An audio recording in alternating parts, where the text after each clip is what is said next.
And she didn't want something like the United Nations secretary. I wanted her to do that. I said, you would be a great ambassador to the United Nations secretary. There'd be nobody to compete with her. I tell you, she may be my daughter, but nobody could have competed with her rat-tat-tat, the whole deal she's got. And she said, Daddy, I don't want to do that. I just want to help people get jobs. And she would go around, not a glamorous job, but she felt so good about it. She would go around to see Walmart, to see Exxon, to see all these big companies, to hire people. And she had hired like millions of people during the course of her stay. And I mean, always there was nothing ever good. It was just very tough. I think if she were a Democrat, it would have been, it's much easier to be a Democrat, let me put it that way. Apparently you don't have to take any interviews. That's right, you don't have to do anything. We saw that the other night. And you won't see too many more interviews, and I have a debate coming up with this one. And she didn't want to debate. She didn't want to debate. They were not happy about it, but they got the network that they wanted. This network is the worst of all. George Slopadopoulos, you know who he is. But they are the worst in terms of that. So they wanted the network. And you know, it was like with Biden. They came to me, they wanted to do a debate. I said, isn't it a little bit early? Like, you know, we just started. Do you want to do it now? Yes, oh yes. And they thought that if they said it was going to be Dana Bash, who last night was extremely easy. There was no like, why aren't you doing this? Or why did you say 1,000 times that there'll be no fracking in Pennsylvania, and then all of a sudden say, oh, we'll have fracking? It felt like a multiple choice quiz. She would give her like several answers that she could have given. Yeah, they were feeding it to her. I was surprised, actually. I mean, I was surprised she didn't do a lot of interviews, but she's not good at it, I guess. And they knew that. They knew something that Everyone we didn't knows know. that. I think she would have been better off if she just did interviews, even if they weren't great. It would have been better than, because now everyone's watching, and now we see she's defective. She's a defective person. And we don't need another defective person as president of the United States. We just had that. Mic drop. I've heard you talk about your mom in interviews before. She was obviously a very strong woman. Was she hard on you with school? Tell us about your mom a little bit. No, she wasn't. She was great. I had a great mother, great father, very different people. My mother came from Scotland, and she came over to this country. Are there people from Scotland? You know, actually, that's hidden. Do you know that some of the biggest, smartest, most brilliant leaders in business come from Scotland, and nobody knows it?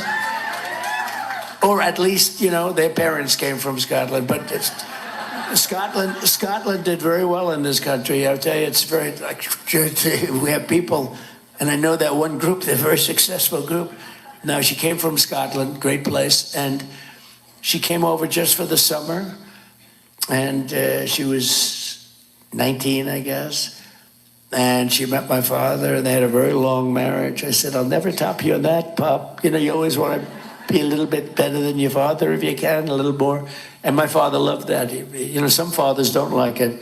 When you have a father that doesn't want his son to be a success, well, you got a problem with a father. But there are plenty of them. I've seen plenty of them. They make it actually hard for the son. But no, I had the opposite. I had a father that loved what was happening. But they met. They fell in love, they got married, and they were married for 6.5 decades. Wow. A long time. I said, Pop, I'm not going to be able to beat you with that. But anyway, and they had just a great marriage. Very different people, but they had a great marriage, very, very strong marriage. So I want to talk to you a little bit about The Apprentice. Okay. We talk a lot at Moms for Liberty that we're in the middle of a cultural revolution in America. People like to be dismissive and say it's a culture war, but truly the culture is being changed. I look at you as a president and perhaps our next president, hopefully our next president. That's right. Absolutely. And you are a cultural icon. So you had The Apprentice. It ran for, am I right, is it 14 seasons? 14 seasons, 12 years, yeah. We had actually one season where it was on for 3 times during the season. That means they Love liked The it. Apprentice. But it was basically 12 years and 14 seasons, yeah. How do you think you kept the audience that long? Well, it just worked. I mean, we had Mark Burnett is great, a producer. He did Survivor, and he came to me, and they rented the Woolman Rink. He wanted to rent it for the finale of Survivor, so it'd have like this jungle setting facing New York City, right in the middle of Central Park. It was gorgeous. It was beautiful. And he invited me. I didn't know him, but he was a young producer. He was the producer of the Survivor. And he was hot because Survivor was a very successful show on CBS. And I went there. I said, wow, this is great. I rented him the rink, so I wanted to see it also. But he invited me. I went there, watched the show. And he said, I really invited you because I have a concept of a show. And it's sort of Survivor with the asphalt jungle aspect of it, right? The Apprentice. And he told me, and I said, wow, that's interesting. He said, I'll only use you. There's nobody else I want to do it. If you don't do it, I'm not going to do it. So I thought about it, and I had an agent from a very big agency, and he said, don't do it. You don't do it. There's never been a business show in history that's been successful.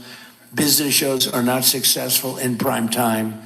There's never been, I guess, a business show successful. I said, well, this isn't really a business show. This is sort of a different kind of a show than a business show. It's got a little business to it, but really it's more than a business show. He said, don't do it. He was a very respected guy, actually. He was a good guy, but he told me not to do it, don't do it. And then I made the deal with ABC, and the deal was done. And then Eisner, you remember Eisner, previous guy a while ago, he's heard about the deal, and he broke the deal. He said, I can make a better deal than that, so let's make a better deal. And I got angry about it, and so did Mark Burnett. And everybody wanted us. They wanted us. So we got a call from Jeff Zucker, of all people, from, at the time, from NBC. Then he was heading up NBC, and they were having a real drought. They hadn't had a top 10 show in a long time, and they were not doing well. And I'll never forget, we walked into his office. He took the key out of the door and threw it under the chair in Rockefeller Center. He locked the door. He said, you're locked in. We're not going to leave the room until we have a deal. So we made a deal, and ABC was not happy about it. Actually, the man from ABC that made the deal with us, the top person, I think like the president, he quit over this, and he quit. He said, we made a deal with these people, and he was second guessed by Eisner, and he actually quit, and there was a lot of anger about it, but we made a deal with NBC instead of ABC. We did have the original deal with ABC. Anyway, it goes on television, and the first week it was like at number 10, which is very, very hard. And by the way, the agent told me, you've got to break the deal. You're going to be embarrassed because you're going to have a total failure, and you're going to be embarrassed. So it goes on. It opens at 10, which is amazing. And NBC was happy because now they have a top 10 show. And then it went through various things like number 8, number 7. It got progressively better. And it finished up as the number 1 show on television. I'm sitting there. Can you believe this? And I mean, you remember, it was just the I hottest. watched The Apprentice. We love the show, yeah. The finale actually of that season had 42.5 million. It was second to the Super Bowl. It was always the Academy Awards, and we beat the Academy Awards. Since then, the Academy Awards has gone to hell. It's incredible. You know why? Because all they do is, political stuff. Love The Apprentice. They've It was destroyed awesome. it. But, so What it a great finished up, show. and number 1, and I'll never forget, and I enjoyed it. I said, I have the number 1 show, and I didn't even have an agent. It was so And great. so I get a call from the agent. I'll never forget, 6 o'clock in the morning, he called me. He says, I want to congratulate you. Show's number 1. I said, yeah, it is. Thanks a lot. I appreciate it. He said, could I come over and see you? I said, why? He said, so we could work out a fee. I said, you told me not to do it. There's no way I'm paying you a commission. You told me not. They wanted to get a commission. I said, there's no way. I said, if it was up to you, I would have never done it. I've had the number 1 show. You said it couldn't make it. So these are little things. But it was successful for years. It just did well. And then around the 13th, actually the 12th season, they put me into a poll with a real stiff named Mitt Romney, total stiff. This guy's bad news. He's worse than a rhino. And and he was running, and they just put me into a poll. I think it was NBC, and I was watching Meet the Press, actually, and with Sleepy Eyes Chuck Todd. Did you ever hear of him? He's a sleepy guy, isn't he? Sleepy Eyes, another beauty. So they put me into a poll, and in the poll, I go to number one. I rated number one. Romney's a dissenter, and I was in very and I kept saying, I'm always like rated number one. And I wanted to get out, but I couldn't get out of the contract because I had an apprentice. Plus, I had 2 buildings that I was finishing. I wanted to get them finished. Not good when you don't finish them. Rely on somebody else you don't want to do. But I said, maybe if I have a chance, I'll do it the next time. And I did it the next time I ran.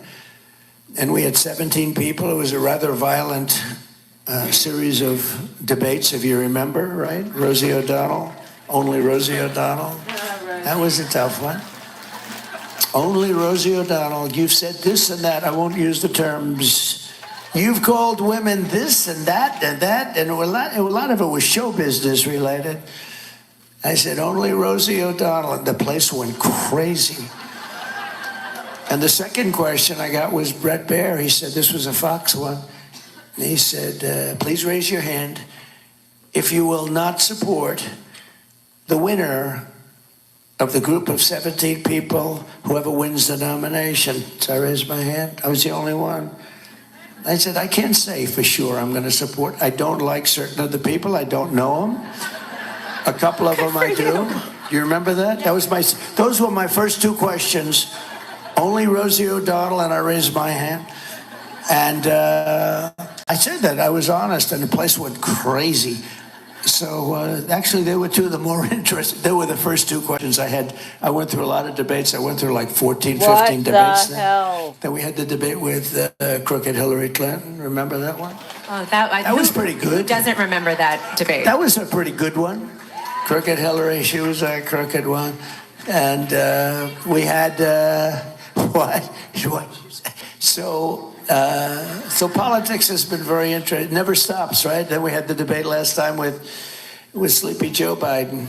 How did he do? He was sharp as a tack. I would just like to say, I thought you handled yourself so beautifully in that interview. I have to be honest. Thank you. For many Americans who have watched as their family members have aged and have experienced dementia, it was difficult to watch President Trump. I think there were a lot of parents that were watching with their children, and there was a moment when he had a very hard time collecting his thoughts, and I just thought that you handled it with such grace. So thank you for that. Well, I was a little surprised, and I was surprised by a lot of things. So I came on the stage and I looked, and I looked at him just for a brief moment because I really didn't look at him. I didn't want to look at him. I was angry at him because I think he's done a horrible job for the country. I think he's been the worst president we've ever had. And that includes the worst vice president. She's been rated the worst vice president.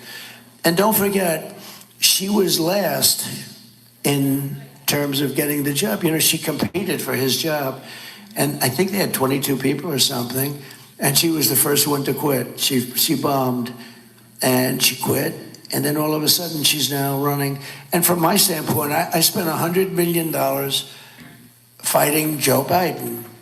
And even during the convention, we're only talking about Biden, Biden, Biden. And then we're not fighting him anymore. We're fighting somebody else. He got 14 million votes. I'm not saying he should have gone on, but I think it seems unfair because a lot of people did a lot better than him.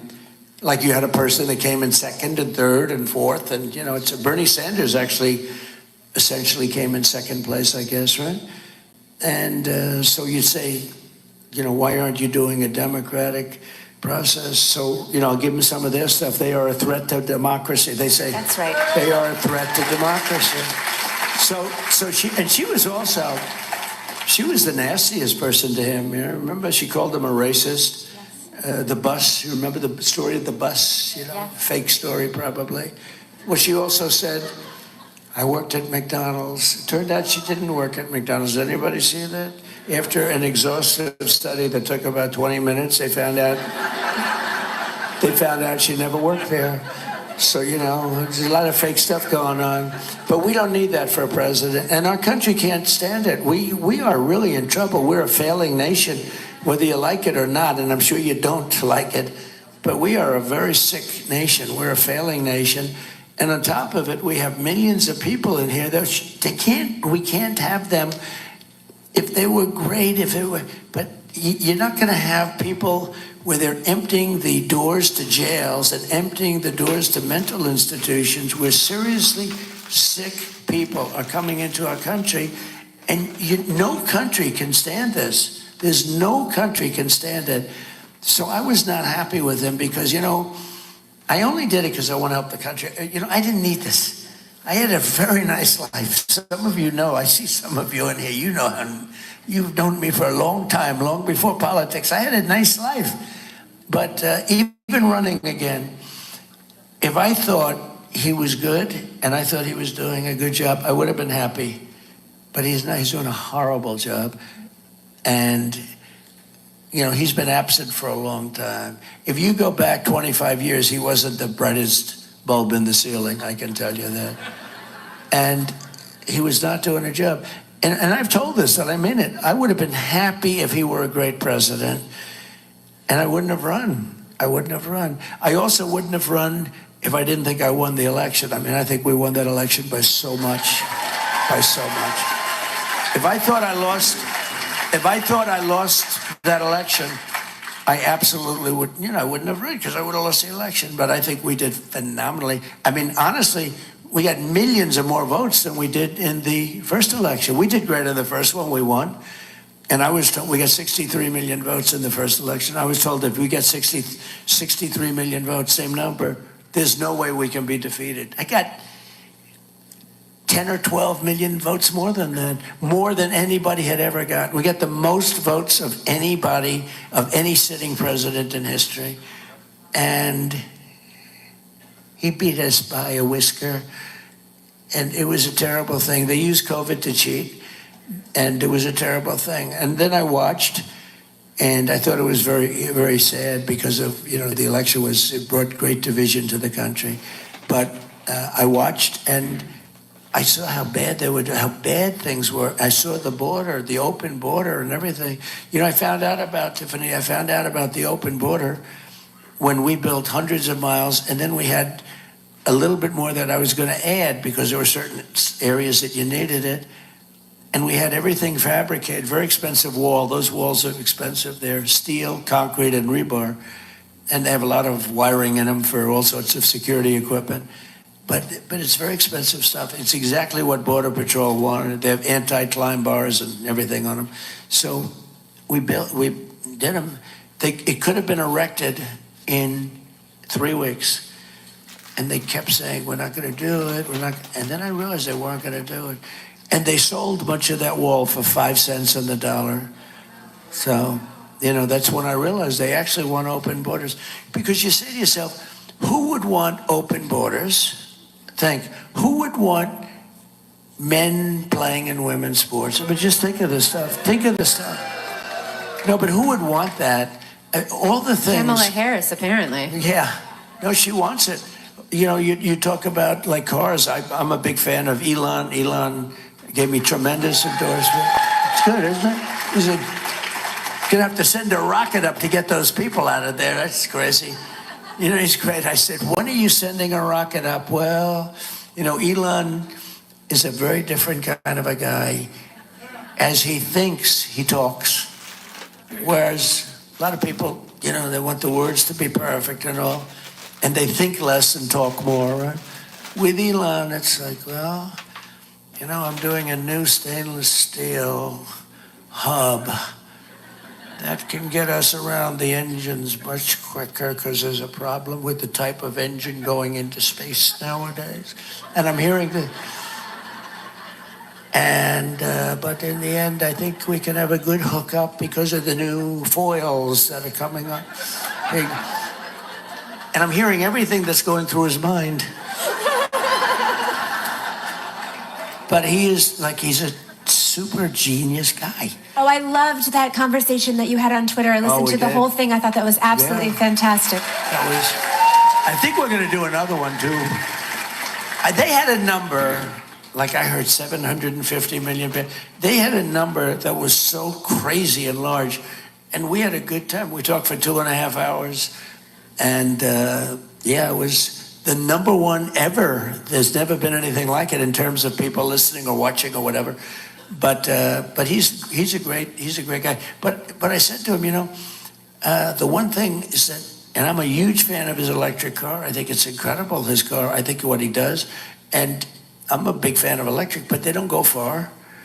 And they are expensive. And China does have the material. We have gasoline, more gasoline than anybody else has. I call it liquid gold.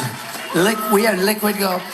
But, and electric absolutely has a place. You have electric, but you have to have gasoline-powered cars and hybrid-powered cars, and maybe hydrogen is going to be next, who knows? But, the things that they're proposing. It's interesting. I mentioned men playing in women's sports. So the Olympics, we watched the Olympics, right? And did you see the boxing situation, right? Yes, sir, we did. So you had this beautiful champion Italian female boxer, and she was supposed to be very good against women. And I was watching it for some reason. I find it very interesting. And she was fighting a person that transitioned.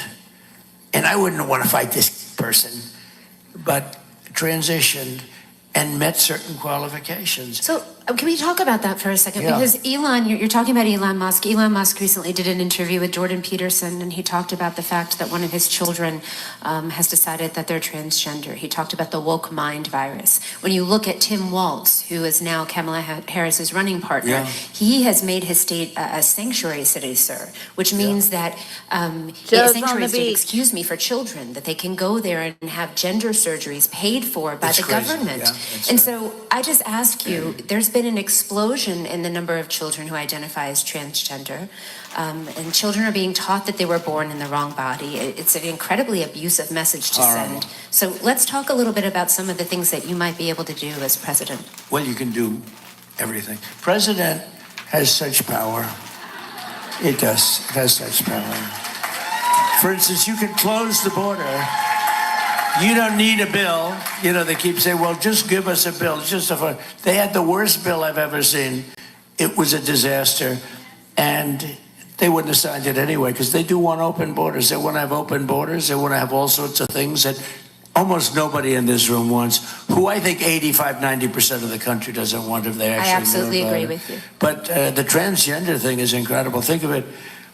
Your kid goes to school and comes home a few days later with an operation. The school decides what's going to happen with your child. And many of these childs 15 years later say, what the hell happened? Who did this to me? They say, who did this to me? It's incredible. Just to finish that boxing, so the Italian girl is, and the left is not a hard punch for those of you not into pugilistic affairs. But a left is just sort of a guarding punch, right? So she's fighting this person that transgendered, and the guy, boom, hits her with a left. It was like she got hit by a horse. And then she backed up. It was weird. She's sort of like, and then he hits her with another left, and she said, that's enough, I can't take that. He ended up winning the gold medal. And there was another one who also transgendered, and he or she ended up also winning the gold medal. He? Tiffany said it, I didn't. See, I'm a politician. I have to be politically correct. I'm a mom. I have to protect my kids. No, but think of it. So the two people, the transgender, the whole thing is crazy. Have you seen the swimming records lately? Oh, my goodness. How about the weightlifting records? That's one of the best. a record that was like for 18 years. They'd put a quarter of an ounce on one side, quarter of an ounce, a little bit on one, a little bit. I think it held for 18 years. This guy walks along. What did he beat the record by? 115 pounds. It's crazy. The volleyball, where a championship volleyball player is playing against a team, and one or two of the people had transitioned, and the ball was hit so hard into the head of the other girl on the other side that she was knocked out, had a concussion, and she said, she was a championship player, like an All-American player. She said, I played volleyball all my life. I've never seen a ball travel at that speed. It's crazy. And even with all of that, they won't change. And you know what? Everyone's afraid to talk about it. Not even me. the people, not Tiffany. Not Tiffany. We're going to fight to keep our girls safe, President Trump. We're going to fight to make sure that our girls have privacy and safety in their bathrooms, and that they have Kristi Noem, I think, said it best. She said, we will not allow mediocre men to beat extraordinary women. Yeah. That's right. It's also very demeaning to women. I don't know how they get away with it. But the Olympics was the best thing that I've seen, because Welcome, you Chief. really see when these boxers came out, it was so ridiculous. And they just go through it like nothing. And why should women have to, swimming too, why should women have to compete? Now, it was sort of hard to get in. I don't know how these two people got in, but they got in. Because in some cases, they weren't allowed in. So they have a crazy standard going on. But it's so demeaning to women. And women are working so hard to make a team or to make a record. And these records that are being set now by people that transitioned will not be broken. That's right. Maybe 1,000 years from now by a woman. I don't know. But they're not going to be broken by You're right. a woman. It's a very sad thing. And Kamala is totally in favor. Now, she's gone away from everything. She's called the greatest flip-flopper in history. She loves fracking now. She said, there will never be fracking. We will never frack. And everything that she said would do, she's now doing it. There's like 12 or 14 things. There's never been anything like this. And in one way, it makes you very dishonest, because if I could see somebody throughout history, people have gone into one or two areas where there's a difference. You like something, and then all of a sudden but almost every single thing. In fact, we're seriously thinking about sending her tomorrow a MAGA hat, because she loves everything we're doing. So we're going to send her a nice, bright red, Make America Great Again hat. You should do that. I loved when J.D. Vance said that he thought maybe she might come out at the debate with a blue suit and a red tie on. That's right. That could happen. It's crazy. So, President Trump, our moms are busy women, and they have families and busy lives, right? And many of them never thought that they would get involved in politics and run. Did you ever think about running for office at other times in your lives? And then just some advice, because you come under fire a lot. Our moms are standing for things that often the media attacks them on. We'd love to get some advice from you about running for office. Yeah, so I would say don't do it.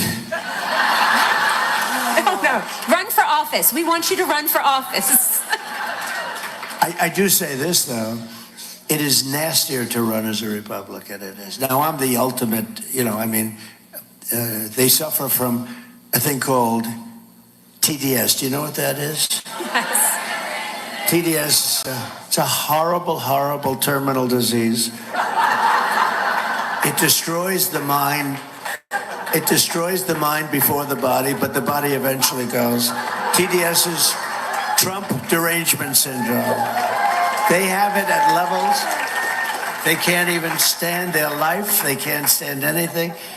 And, part of the reason is I won an election which everybody said couldn't be won. Couldn't be won for a lot of reasons. Number one, he had never done it before. It's not that easy to be a politician. You have to have something. And we won.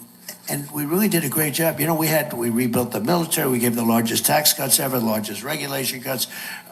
In terms of health, we did something that was amazing. We had right to try. You know, we have the greatest scientists in the world, greatest doctors in the world, greatest laboratories in the world, better than anybody else, much better than China. China's very good, but much better. Acknowledged. And we have things to fight off diseases that will not be approved for another 5 or 6 years, that people that are very sick, terminally ill, should be able to use, but there was no mechanism for doing it. And I got everybody into a room. The insurance companies didn't want to allow it Darla. because they're terminally ill. They don't want to do it because then they'll get sued for somebody dying even though they're terminally ill. The states didn't want it. The government didn't want it, the federal government. Most of all, the doctors and the labs didn't want it because they didn't want to say that we're going to try and make somebody better. They didn't get better, and now everyone's going to say whatever it is doesn't work. And I got them all into a room, everybody, and I said, here's what we're doing. You're going to sign these documents. Nobody's going to have liability. If somebody wants to come, because, you know, they'd fly to Asia, they'd fly to Europe, most of them didn't have money, they'd go home and they'd die. It was a hopeless situation. But if they had money, they'd go to Asia, they'd go to Europe. We have much better technology. And what happened is I got everybody in a room. I said, listen, there's not going to be any liability. People are going to sign a document that they're not going to sue the country, they're not going to sue the state, they're not going to sue the doctors or the medical platforms. They're not going to sue anybody. They just want the drug. And we have saved thousands and thousands of lives. It's amazing. It actually worked out differently. The drug companies now are liking it to a certain extent because it's the ultimate test. Somebody's terminally ill and all of a sudden they get better, and it's happening with thousands. And I got that done. They've been trying for 60 years to get it done, and we got it done. They don't have to fly away. And it's really had the reverse. People were finding cures to things that when a terminally ill person, a person that's almost ready to die, goes in and starts taking something, and now all of a sudden that person gets better. It's an amazing thing, and we save thousands of lives. So we've done a lot of things. We'll talk about parental rights if we could for a little bit. We're a parental rights organization. And we saw Terry McAuliffe lose his bid for governor in Virginia. Remember that? Yeah. I actually do remember. And he said famously that he didn't think that parents should be making decisions about what their children were learning in school. And we believe that every parent has a fundamental right to direct the upbringing of their children, right? And that includes their education. So what do you plan to do at the federal level to help us to protect parental rights and education freedom like school choice? Okay, so I like to say that we're the party of common sense. I mean, we're conservative and all of that. But walls are common sense, right? All of the things we're talking about, no men and women sports, no gender operation. I mean, these operations, it's crazy. You know, I don't know if you know, Europe has gone totally away from it now. Yes, sir. We're way behind them. They don't do it anymore. And this is just horrible. But who could even believe this is happening? So think of it. You have these parents that end up in fistfights at school meetings, and the parents mean well. They end up getting arrested, put in prison. I've seen things, especially Loudoun County, right? Loudoun County, it's a hotbed. Anybody from Loudoun? But it's just, you know, I have the property. I have the big, great golf course there, right on the. I offered. You had the head of one of your groups that was very impressive to me, and I said, anytime you want to use my land along the Potomac River, right under the American flag. I mean, I have sort of an unlimited capacity there. It's a lot of acres, and it's miles along the Potomac. It's truly beautiful. But you know, I'm for parental rights all the way. I don't even understand the concept of not being. Thank you. No, but when you see some of the things, Neither do we. when you see some of the things, it doesn't. That's another. You know, like why would somebody want to have an open wall? Why would some? When you see some of the things that they want people to do in these school board, and they become like dictatorships, and the parents are screaming for the life of their child, a lot having to do with transgender, a lot having to do with a lot of other things. You've got to give the parents truly love the kids, okay? Some of these people on the boards, I think they don't like the kids very much, what they're doing. So you have to give the rights back to the parents. And I can't imagine it. Well, okay, this administration has been the opposite. This administration, it's like the FBI goes after the people. That like it's some kind of an insurrection. It's Yes, sir. crazy. They called us domestic terrorists, President Trump, Can for you believe speaking it? out at school board meetings Well, defending we'll our change children. that on the first day, I promise you.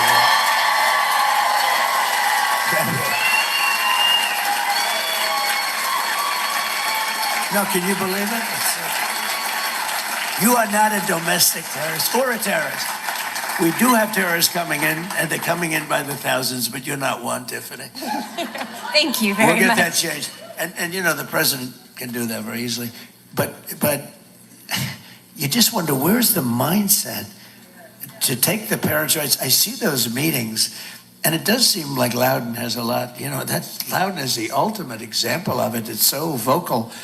But tell the people in Loudoun County, if you would like to be on the Potomac River, beautiful, having a picnic and talking about taking your rights back, where you're allowed to say, could my son study a little bit of arithmetic instead of something else that Could we teach the kids to that he read? should, that's correct. That's right. Yeah, let's teach him how to read, please. So, let them know that, though. That would be my honor. I absolutely will, and thank you for that. We appreciate the Thank support. you. So, Tina Deskovich, the co-founder of Moms for Liberty, and I, we do Yeah. a lot of interviews, and there's a lot of international interest, specifically Japan. We get asked for a lot of interviews, and we were talking with a reporter, and we said, why is there so much interest in Moms for Liberty in Japan? And he said, we are watching America's light dim. And we're very concerned, and we want to know what you're doing about it, and you guys are doing something. And so I feel like America is slipping back from the freedom and liberty and the beacon of light that we've been. So how will you take us forward? We're a nation in decline. We are. And it's because of the people that we have leading our nation. We are a nation. I say this, and I said it a little bit in 2016, and I meant it. We had a bad border, but it was like unbelievably good compared to what we have now. I mean, we had a bad border, but it was a regular bad border. This is a border the likes of which there's never been anything like it. This is a horrible, many people are killed coming up in the caravans. It's rough stuff. You go through snake country, you go through, it's just what happens. And by the way, remember I said rape when I first came? Well, rape is massive percentages of women are being raped and just beat to hell coming up in the caravans. It's, I say this, look, this is a very sophisticated audience. Mothers give their girls big bottles of birth control pills because they know bad things are happening to their daughters coming up. And we're allowing it to happen. We're telling them, come up, we're going to give you education, we're going to give you this. We're getting them to come up. If you say the border is closed, and it is closed, people aren't going to even come up. Those journeys up, when you talk about death, many people are dying, especially women. Many people are dying on the trips up. They're being mutilated, and it is a nasty. And when I first came, I said, I used the word rape. I remember I got great marks for the speech when I first announced I was running. Remember that? In the lobby of Trump Tower. And 2 days later, I think the Times called, did you say rape? I got great marks. They said it was a great speech. And then they said, did he say rape? And I said, yeah, I said rape. That's what's happening. Tremendous levels. And after that, it was like, that's when it all began. And it was like, incredible what they said. Well, what I said is nothing compared to what the fact is. It is a horrible thing. Those caravans are mean. And you have people, 10 to 20, 25,000 people coming up in these massive caravans. And there's tremendous death and injury and problems that nobody would even believe. And we're causing this. But I did mention that word, and now everyone's saying, Trump was right. Trump was right. but you have to go through hell and you have to say it. And, I respect you so much because you speak up. Like you said, no, we're all for that, right? Very few people would say what Tiffany said a couple of moments ago about something that was a little bit controversial that shouldn't be controversial at all, but they just wouldn't do it. So when you said that, I said, that's refreshing to hear. Thank you.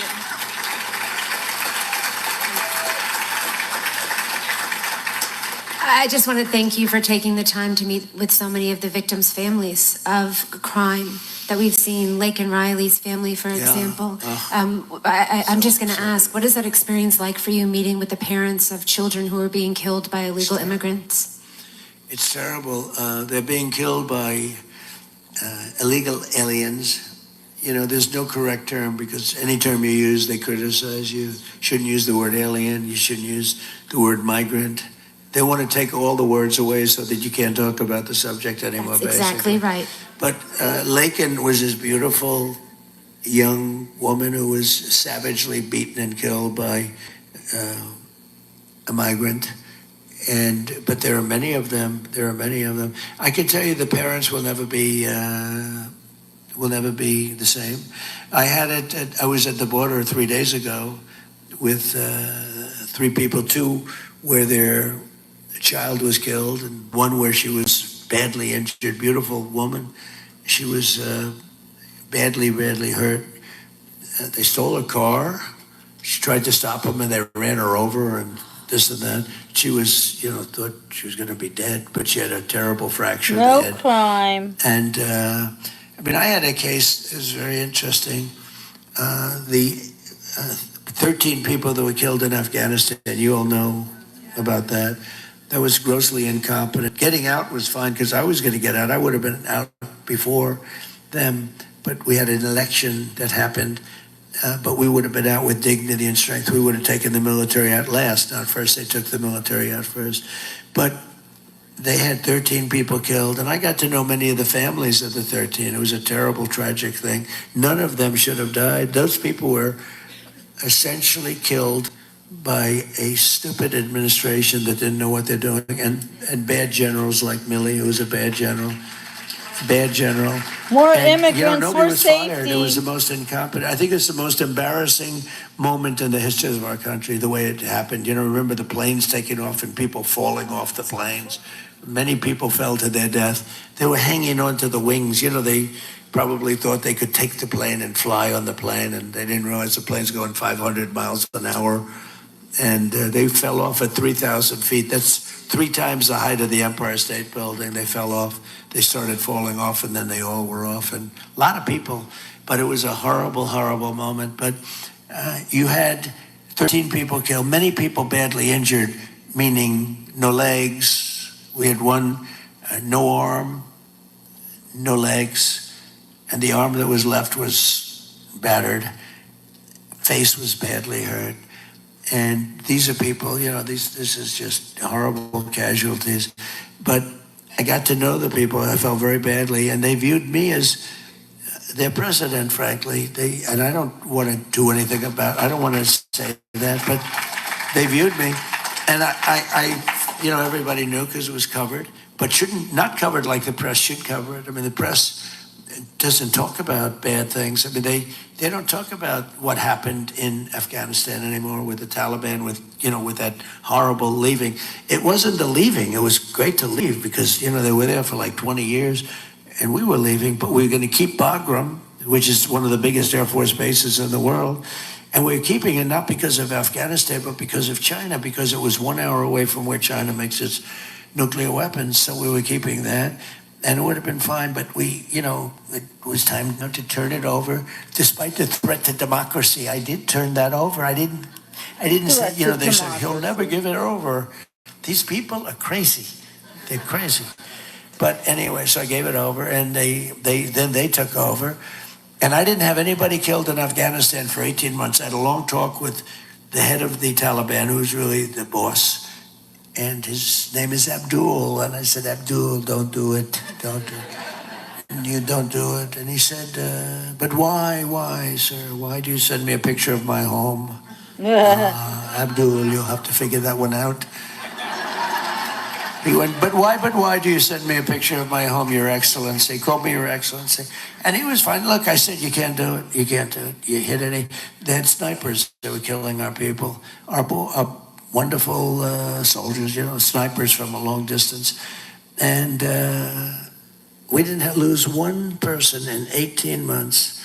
And then we had this catastrophe happen, which should have never happened. We had them in good shape, but we had to get out. It's ridiculous that we were there. And we left $85 billion worth of equipment. They became brand new equipment too. Equipment that I bought. They left brand new goggles, tanks, planes. We left it there instead of taking it out. I remember when Milley told me, General Milley, he's one of the woke guys, he was saying, you know all about him. He's bad general. But he was saying, sure, I think we should leave the equipment behind. I said, why? Because I was talking about getting out, and I was going to get out. I brought it down to the number of men, but we had to keep Bagram. You got to keep the Air Force, the big base, built many years ago for billions and billions of dollars. But he says, sir, we should leave the equipment behind. Why? Well, it's much less expensive. I said, wait a minute.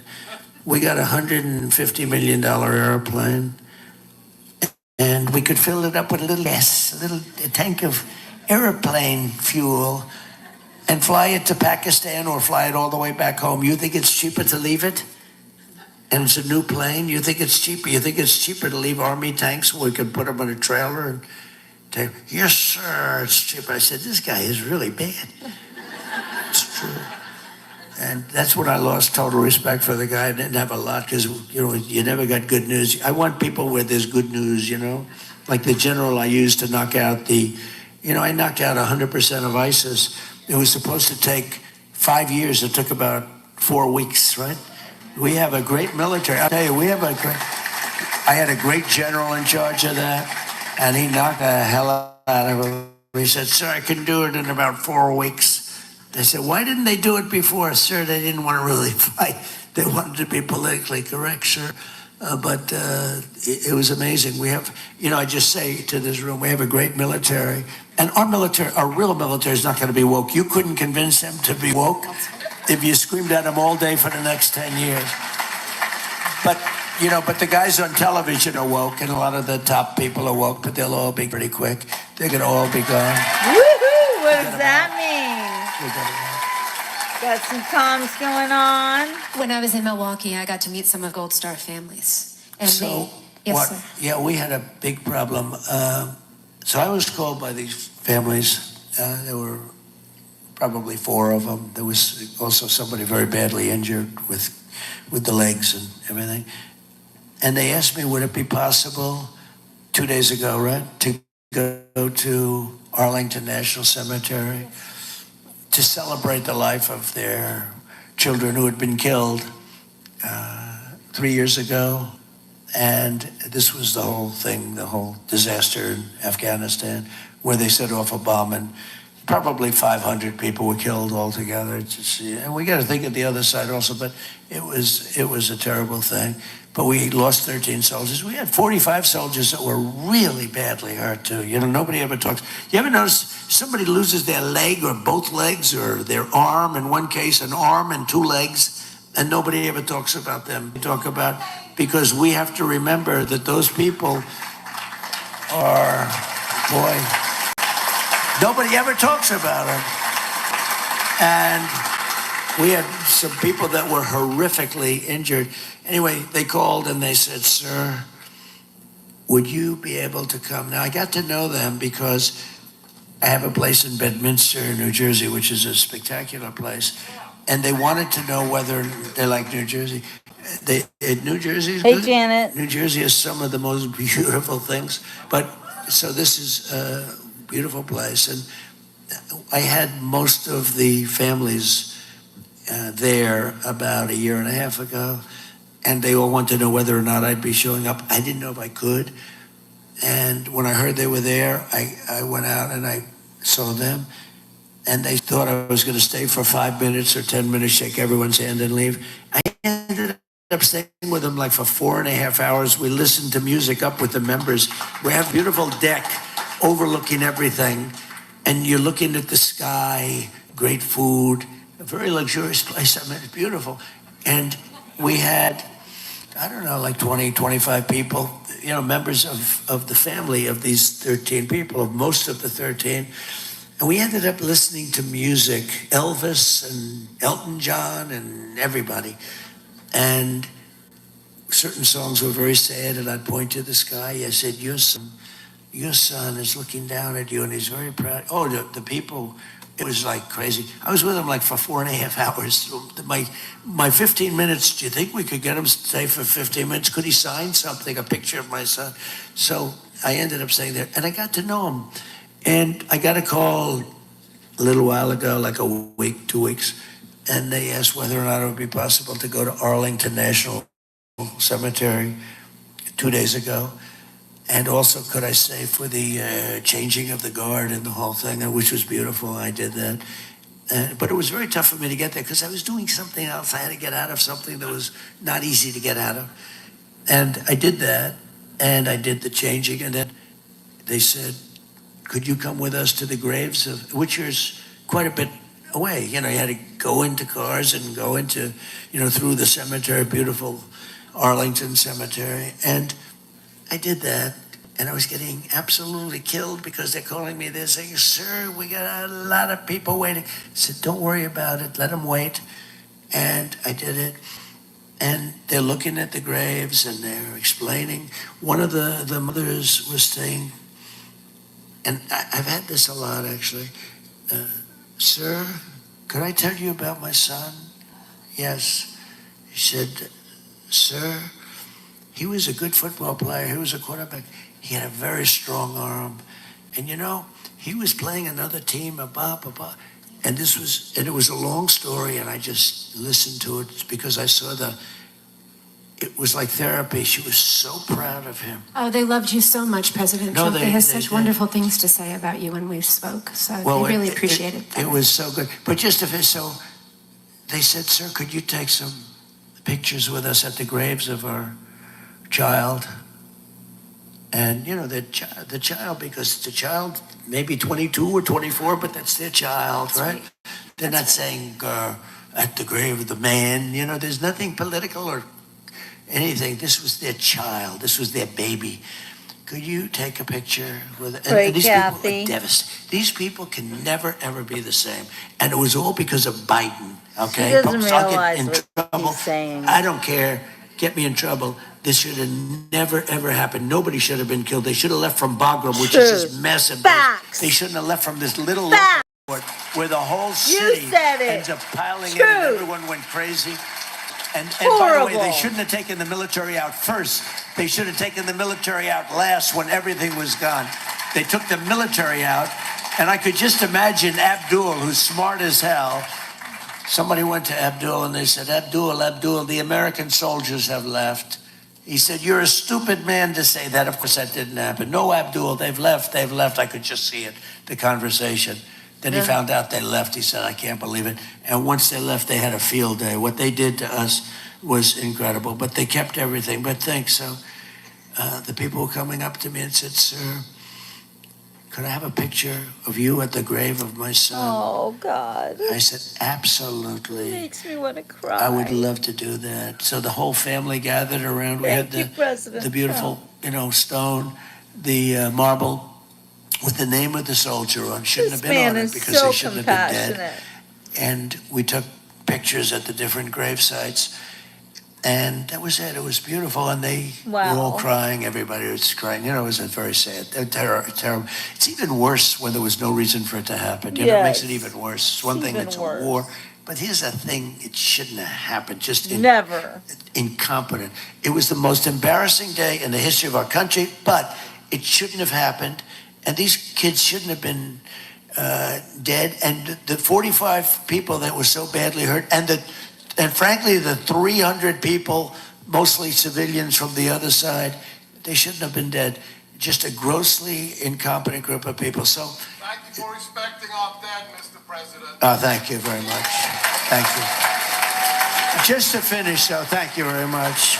Appreciate it. So, but just to finish, so I took pictures. I said to people, should I tell this story? I told this story once today. I said, should I tell it? Because I think it's a terrible thing. So I stood with the mothers, the fathers, sometimes both, sometimes a sister. There was a sister who, beautiful sister, who also had some difficulty because of a war injury. But I stood with different people over different graves and took pictures. I didn't want to take pictures, but I wanted to take them if they wanted to take them. And the former president of the United States is with them. They're very happy about that, as happy as they can be, because they'll never be happy. And I took pictures, and that was it. And I left, and we said goodbye, and it was beautiful, actually.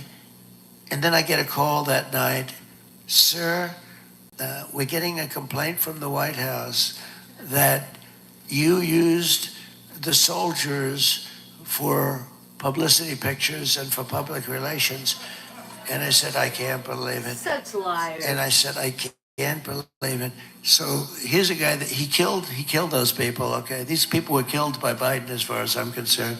And then I get a call, and I'm taking pictures. These are pictures with parents, etc., sisters, brothers, people that are laying in the ground right there, shouldn't be dead.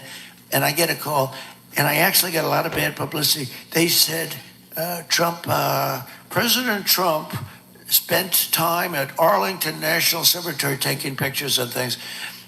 It's just so disgusting. And I'll tell you, if you haven't noticed, I get a lot of publicity. I don't need that publicity. I don't need that publicity. It doesn't. I get a lot. I get too much. I'd like to have half that publicity.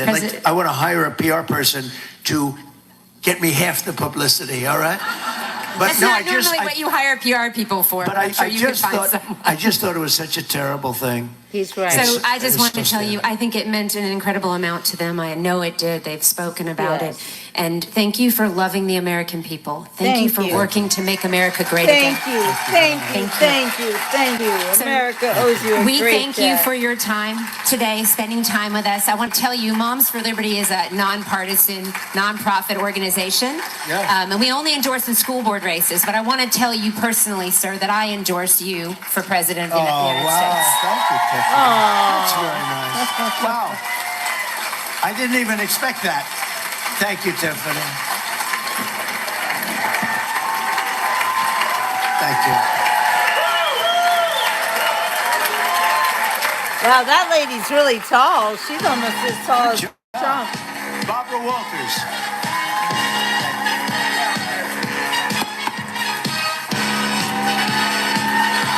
Do the Trump dance. Woo woo!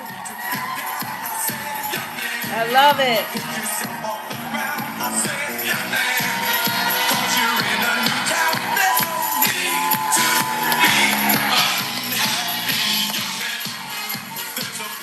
All right. Wow. All right, you guys. Well, thank you so much for spending. Let me turn this off. Thank you for spending this evening with me. It's so great to see President Trump talk, and I thought that was a really, really, really great interview that they did. So thank you so much to Moms for Liberty, a great organization. I did want to mention just quickly, today is not my birthday, but it is the day that I became a mom 31 years ago. So happy birthday. Happy birthing day to me. I always think that, birthdays are great, but when moms become moms, that's a great day too. And even though it's not my birthday, it's still a very, very important day for me because my life surely changed on August 30th, 1993. What? Oh my gosh, seriously? That's insane. So anyway, thank you for the birthing wishes.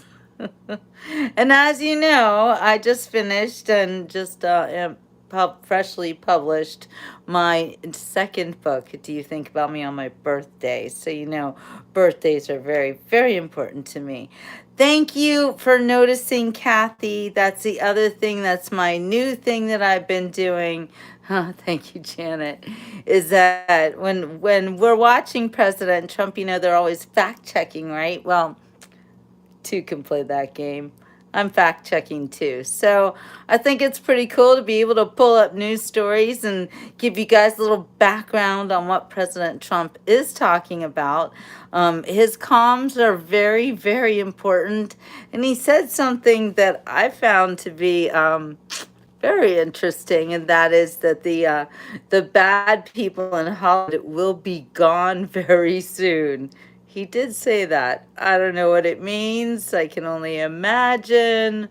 But Anyway, Darla, story time. When you say my new book, you're talking about Do You Think About Me on My Birthday, right? Because I am not revealing my other new book that I'm working on, the one that comes after Do You Think About Me on My Birthday.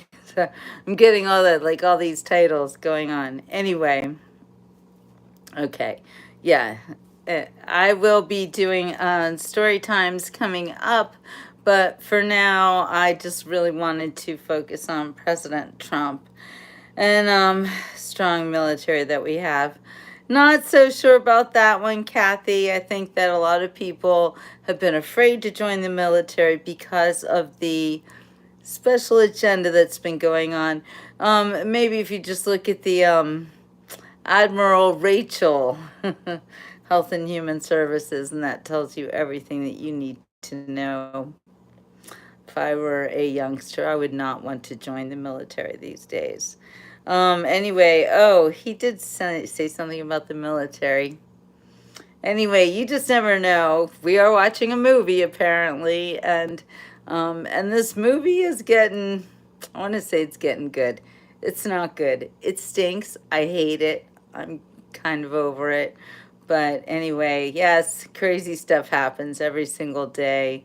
And if we lose our country to communists, I heard one of the news reporters started calling her what was it? Cackala. No, I call her communism, with a Kam, communism cackles. I don't know, she's crazy, but yeah, you should be fearful of the draft, Kathy. I was just thinking about that the other day, that if they start drafting our young men and women, because you don't really quite know who's a man and who's a woman these days, so they're just going to draft them all, probably. I think they do that in Israel. Anyway, what else? Crazy, crazy world that we're in. But it is very good to see President Trump reaching out across the aisle, Democrats joining him, people of all colors, people of all walks of life joining President Trump to make America great again. All right, you guys. Well, I am going to say ciao for now. I'll see you tomorrow on the Beach Report. And I'm so glad we had this time together. Arrivederci.